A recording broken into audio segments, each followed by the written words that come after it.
કે જ્યાં સૌરાષ્ટ્ર યુનિવર્સિટીની બોયઝ હોસ્ટેલમાં પીવાના પાણી મુદ્દે વિરોધ થયો। AWS હોસ્ટેલમાં પીવાનું પાણી ન મળતા વિરોધ થયો। 40 જેટલા વિદ્યાર્થીઓ અને ABVPના કાર્યકરોએ કુલપતિને ઘરે ધરણા કર્યા। અવારનવાર રજૂઆત છતાં યોગ્ય નિરાકરણ ન થતું હોવાનો વિદ્યાર્થીઓનો આક્ષેપ છે।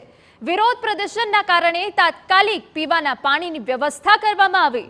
હોસ્ટેલમાં તાત્કાલિક રિપેરિંગ કામ કરવામાં આવ્યું।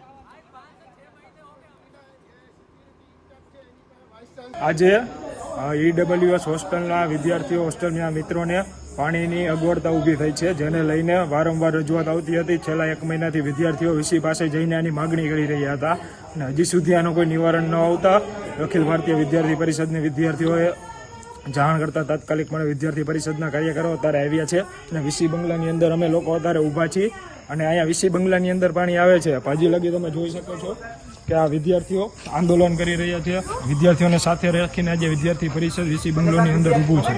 જ્યાં સુધી અમારું નિવારણ નહીં આવે ત્યાં સુધી સવાર સુધી આંદોલન ચાલતું રહેશે। વીસી અને રજિસ્ટર અમારી સામે નહીં આવે ત્યાં સુધી આંદોલન અમારું કન્ટિન્યુઅસપણે ચાલુ રહેશે। અને હવે